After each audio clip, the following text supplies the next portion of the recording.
अस्सलाम वालेकुम। अच्छा, आज जो हमारा टॉपिक होगा वो इक्विलिब्रियम होगा।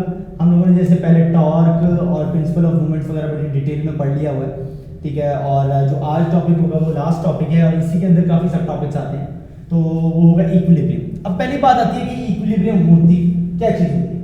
इक्विलिब्रियम ये होती है कि अगर कोई बॉडी के ऊपर फोर्स ना लगे, नेट फोर्स ना लगे, ठीक है ना। अब इसका अक्सर बच्चे ये मतलब ले लेते हैं कि बॉडी के ऊपर फोर्स ही ना लगे, ठीक है ना।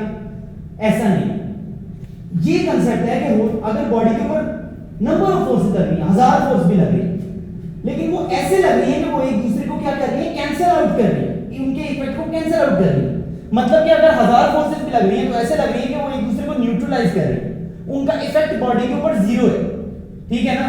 तो वो क्या होगा, वो बॉडी इक्विलिब्रियम में होगी। मैं एग्जांपल देता हूं, मैं यहां पे खड़ा हूं ना, अगर मुझे कोई बंदा यहां से फोर्स लगाता है, इस हाथ से उधर खींचता है, कोई बंदा उधर इस हाथ से उधर खींचता है, ठीक है। मतलब कि अगर दोनों जगह से मुझे एक जैसी फोर्स लग रही होगी, ठीक है, तो मैं किस स्टेट में होऊंगा, इक्विलिब्रियम की स्टेट में होऊंगा। क्यों? क्योंकि दोनों फोर्सेस एक जैसी लग रही होंगी और दोनों एक दूसरे को क्या कर रही होंगी, कैंसिल आउट कर रही होंगी। तो हम ये कहते हैं कि अगर बॉडी के ऊपर नंबर ऑफ फोर्सेस लग रही हो, अगर बॉडी के ऊपर नंबर ऑफ फोर्सेस लग रही है और उन सबका सम क्या हो, यानी कि उन सबका इफेक्ट क्या हो, जीरो हो, तो हम कहते हैं ये किस चीज की स्टेट है, इक्विलिब्रियम की स्टेट है। तो आप डेफिनेशन या स्टेटमेंट सॉल्व कर सकते हो कि if no net force action on body, net force का यही मतलब है कि जितनी भी फोर्सेस लग रही है उन सबका नेट, उन सबका इफेक्ट जीरो, ठीक है। तो हम क्या कहते हैं कि वो इक्विलिब्रियम है। मैं एग्जांपल देता हूं इक्विलिब्रियम की। हमारे पास एक टेबल है, इस टेबल के ऊपर एक ये बुक पड़ी हुई, इस टेबल के ऊपर एक ये बुक पड़ी हुई। अब बुक का वेट बेटा किधर लग रहा है, डाउनवर्ड लग रहा है, ठीक है। और नीचे से टेबल भी तो बुक के ऊपर रिएक्शन लगा रही है, वो अपवर्ड लगा रही है, ठीक है। तो जितना वेट फॉर एग्जांपल यहां पे 5 न्यूटन लग रहा है और रिएक्शन भी उसका 5 न्यूटन लग रहा है, तो ये बुक अपनी जगह पर ही रहेगी, मूव नहीं करेगी, अपनी जगह पर पड़ी रहेगी। क्यों अपनी जगह पर पड़ी रहेगी? क्योंकि वो इक्विलिब्रियम में है कि जितनी उसके ऊपर फोर्सेस लग रही हैं वो क्या हो रही है, न्यूट्रल कर रही है एक दूसरे को। वो क्या कर रही है, न्यूट्रल कर रही है, इनके इफेक्ट को कैंसिल आउट कर रही है, दोनों एक दूसरे को कैंसिल आउट कर देंगे, बुक अपनी जगह पर ही रहेगी। और हम कहेंगे कि बुक क्या है, इक्विलिब्रियम की स्टेट में है। हां, अगर मैं यहां से फोर्स लगा देता हूं एक और 5 न्यूटन की, तो क्या अब ये इक्विलिब्रियम में रहेगी? ये इक्विलिब्रियम में नहीं रहेगी, क्योंकि ये दोनों तो एक दूसरे को कैंसिल कर रहे हैं, लेकिन इसको कैंसिल करने वाला कोई नहीं। मतलब कि इसके ऊपर नेट फोर्स जीरो नहीं होगी, इसके ऊपर नेट फोर्स जीरो नहीं होगी, इस वजह से हम ये कहेंगे कि इक्विलिब्रियम में नहीं है, ठीक है। सेम एक एग्जांपल लेता हूं, एक पिक्चर हैंग की हुई है दो स्ट्रिंग्स के साथ, उसका वेट क्या लग रहा होगा, डाउनवर्ड, और जो टेंशन लग रही होगी स्ट्रिंग के ऊपर वो लग रही होगी अपवर्ड, ठीक है। फॉर एग्जांपल इस बॉडी का वेट है 10 न्यूटन, ठीक है। तो अब इन दोनों पे वो क्या होना चाहिए, इन दोनों पे इफेक्ट सेम ही आना चाहिए। फॉर एग्जांपल 5 न्यूटन और 5 न्यूटन। अब ये क्या कर रही है, देखो दो से ज्यादा फोर्सेस हैं, ये एक फोर्स है, लेकिन इस फोर्स को कैंसिल करने के लिए दो फोर्सेस हैं, ये 10 है तो ये दोनों 5 और 5 है, ये दोनों 10 है, ये एक दूसरे को क्या कर रही है, कैंसिल आउट कर रही है। तो ये किस में होगी, जो पिक्चर हैंग होगी, ये क्या होगी, इक्विलिब्रियम की स्टेट में होगी। हां, अगर ये इस तरह का केस होता कि ये 10 न्यूटन होती है, ये 5 न्यूटन होती है, ये 10 न्यूटन होती, तो ये हो सकता है ये दोनों स्ट्रेट इसको कैंसिल आउट नहीं कर पाते, जस्ट एग्जांपल, ठीक है। तो ये इक्विलिब्रियम की स्टेट में ना हो। अब बात आती है इक्विलिब्रियम की कंडीशंस की। दो कंडीशंस होती है इक्विलिब्रियम की।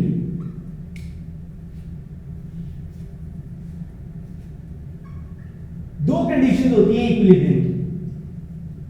सबसे पहले जो हम लोग पढ़ने लगे हैं वो है first condition of equilibrium. First condition of equilibrium, इसी स्टेटमेंट में आप लोगों को लिख देता हूं, उसके बाद इसको डिटेल बताता हूं कि फर्स्ट कंडीशन ऑफ इक्विलिब्रियम क्या चीज। If sum of all the forces acting on a body is zero, then a body is said to satisfy the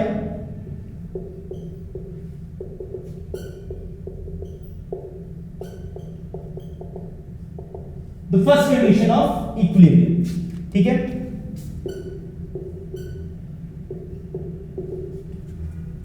same वही चीज है, वही कंसेप्ट है। ठीक है, मैं आपको एग्जांपल देता हूं, सेम वही एग्जांपल। एक ऑब्जेक्ट है, इस ऑब्जेक्ट को मैं इधर से भी खींच रहा हूं और इधर से भी खींच रहा हूं, दोनों साइड से हम उसको पुल कर रहे हैं।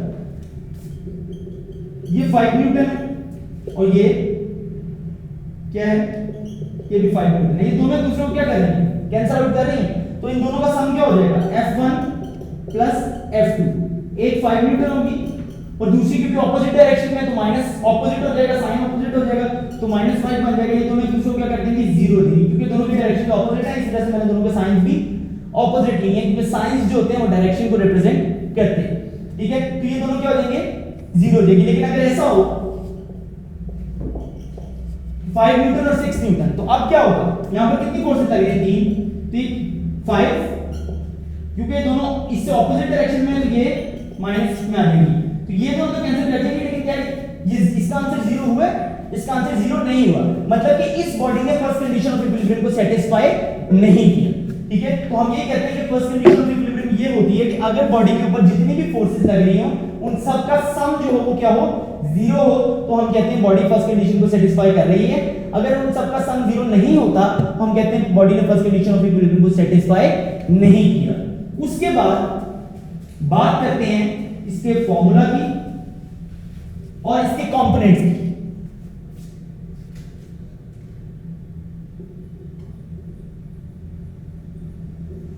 इसका जो फॉर्मूला होता है वो ऐसे लिखा जाता है, ये फर्स्ट कंडीशन ऑफ इक्विलिब्रियम का एक क्लास से फॉर्मूला है। किसी भी जगह पर ये चीज लिखी होती है तो हम समझ जाते हैं कि यहां पर हम अप्लाई कौन सी इक्वेशन कर रहे हैं, first condition of equilibrium apply कर रहे हैं। अब ये क्या साइन है, ये ग्रीक लेटर है जिसे हम लोग समेशन कहते हैं। इसका मतलब होता है सम। सिग्मा एफ लिखा हुआ है, सिग्मा कहते हैं या समेशन कहते हैं। सिग्मा एफ लिखा हुआ है, इसका मतलब होता है कि sum of all forces. Sigma F का मतलब ये है कि बॉडी के ऊपर जितनी भी फोर्सेस लग रही होंगी उन सबका सम। ठीक है, तो ये एक उसका सिंबल होता है। अब बात करते हैं इसके कंपोनेंट्स की। अभी तो हम लोगों ने जस्ट ये बात की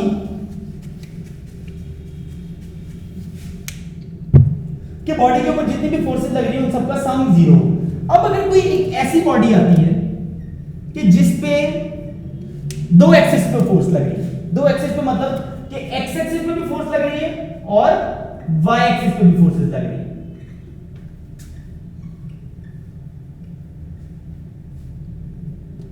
जस्ट एक एग्जांपल दे रहा हूं,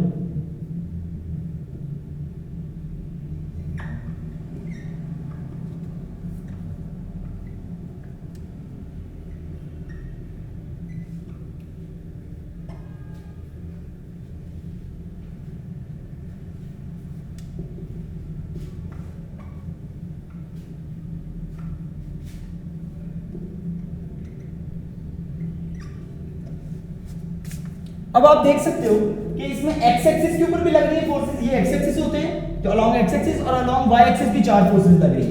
अलोंग एक्स एक्सिस 3 फोर्सेस लग रही है और अलोंग वाई एक्सिस 4 फोर्सेस लग रही है। तो इस केस में हम कैसे निकालते हैं समेशन, तो इस केस में हम सेपरेट कर लेते हैं। एक्स कंपोनेंट्स का के अलग फोर्सेस लगाते हैं और वाई कंपोनेंट की अलग फोर्सेस लगाते हैं। अब एक्स कंपोनेंट के केस के अंदर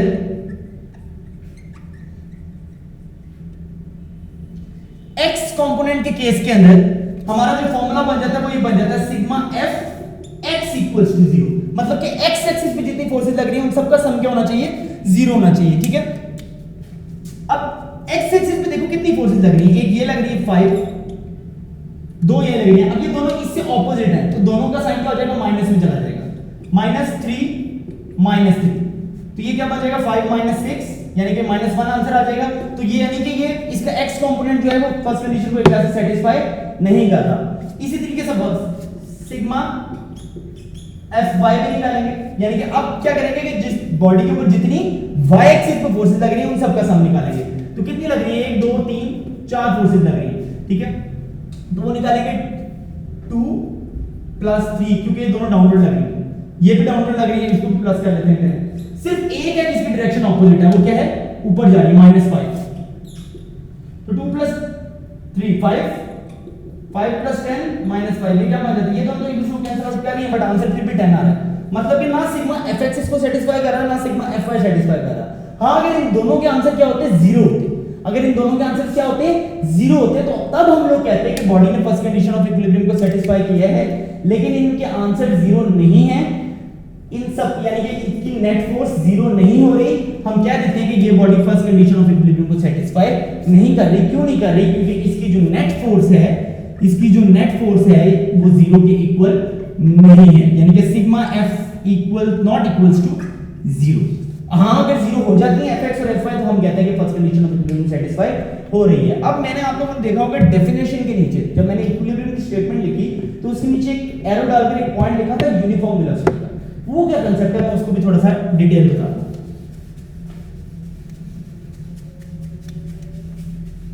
कि अगर बॉडी यूनिफॉर्म मूव कर रही हो, अब ये एक स्पेशल केस है, अगर बॉडी मूव कर रही हो तो तब भी इक्विलिब्रियम में हो सकती है। अगर बॉडी मूव कर रही हो तो वो तब भी इक्विलिब्रियम में हो सकती है, और हम उससे क्या कहते हैं, यूनिफॉर्म वेलोसिटी का केस।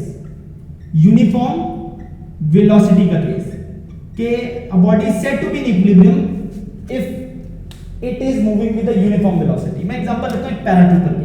आप लोगों ने देखे होंगे वो जो एयर में फ्लाई कर रहे होते हैं टेम्परेरी, यहां पर बंदा बैठा होता है या व्हाटएवर जो भी जिस तरीके से भी, वो पैराट्रूपर होता है, वो हवा में जाता है, हवा में जाके वो फर्स्ट कंडीशन ऑफ इक्विलिब्रियम को सेटिस्फाई करता है। क्यों, क्योंकि वो यूनिफॉर्म वेलोसिटी से मूव कर रहा होता है। अब यूनिफॉर्म वेलोसिटी का मतलब क्या है, यहां पर कि बॉडी जब ये एयर में गई है तो बॉडी के ऊपर जितनी भी फोर्सेस लग रही है, जो अपवर्ड फोर्सेस लग रही हैं और जो डाउनवर्ड फोर्सेस लग रही हैं, वो क्या हो रही हैं, एक दूसरे को कैंसिल आउट कर रही है। जो एयर में जो अपवर्ड फोर्सेस लग रही हैं और डाउनवर्ड फोर्सेस इस बॉडी पैराट्रूपर के ऊपर लग रही है, वो एक दूसरे को क्या कर रही है, कैंसिल आउट कर रही है।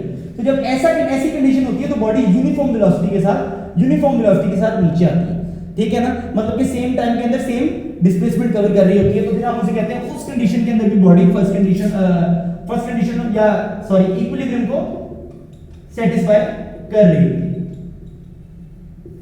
ठीक है। तो वो मैंने आप लोगों को दोनों केसेस बता दिए, अगर नेट फोर्स जीरो हो तब भी, और जब यूनिफॉर्म वेलोसिटी की टर्म्स में हम लोग इक्विलिब्रियम की बात करें तब भी बॉडी इक्विलिब्रियम में हो सकती है। अब बात आती है सेकंड कंडीशन ऑफ इक्विलिब्रियम की, क्योंकि अक्सर जगह होती है जहां first condition of equilibrium satisfy हो रही होती है लेकिन सेकंड कंडीशन सेटिस्फाई नहीं हो रही होती है। अब बात ये आती है कि सेकंड कंडीशन ऑफ इक्विलिब्रियम है क्या चीज।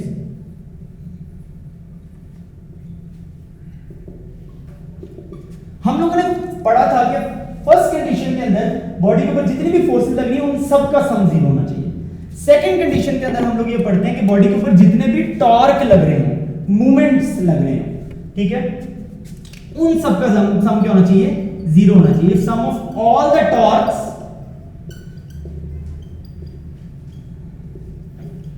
Acting on a body is zero, then it is said to satisfy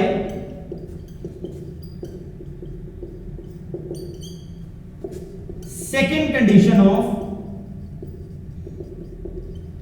equilibrium। मतलब कि बॉडी के ऊपर फॉर एग्जांपल 5 फोर्सेस लग रही है, तो मुझे आप बेटा बताओ कि अगर 5 फोर्सेस लग रही है तो उसमें टॉर्क कितने होंगे, 5 ही टॉर्क होंगे, ठीक है। तो हम ये बात करते हैं कि अगर बॉडी के ऊपर एक से ज्यादा टॉर्क लग रहे हो, नंबर ऑफ टॉर्क्स लग रहे हो, तो अगर उन सबका टॉर्क क्या हो, जीरो हो, उन सबका टॉर्क का सम क्या हो, जीरो हो, तब भी हम लोग ये कहते हैं कि body second condition of equilibrium को क्या करेंगे, सेटिस्फाई कर रही है। इसका जो फॉर्मूला बनता है वो ये बनता है, क्योंकि उसमें था sum of all the forces, तो उसे सिग्मा का, यहां पर है sum of all the torque, तो यहां मैं कहूंगा sigma tau equals to zero. इसका ये मतलब है कि बॉडी के ऊपर जितने भी टॉर्क लग रहे हैं उन सब का सम जीरो होना चाहिए। और मैंने अभी आपको बताया ये जो साइन होता है ये सिग्मा का साइन होता है, समेशन का साइन होता है, ठीक है। अब इसकी एग्जांपल कंसीडर करते हैं। फॉर एग्जांपल एक सीसॉ है, ठीक है, यहां पर एक स्टूडेंट बैठा हुआ है और एक यहां पर स्टूडेंट बैठा हुआ है। इसका भी वेट 5 न्यूटन है, इसका भी वेट 5 न्यूटन, या वेट चेंज कर लेते हैं क्योंकि यहां पर मैंने जो डायग्राम बनाई है इसमें मूवमेंट आमतौर पर मैंने सेम ली है, 5 न्यूटन और 6 न्यूटन।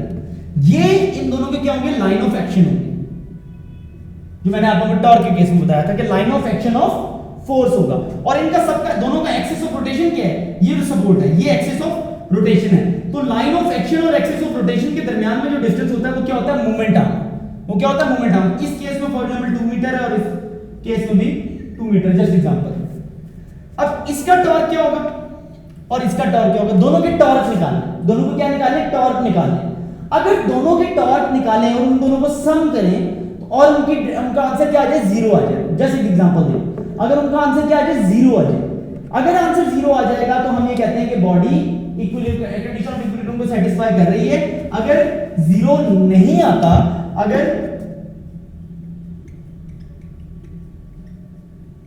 0 आ जाता है तो हम कहते हैं second condition of equilibrium satisfy हो रही है।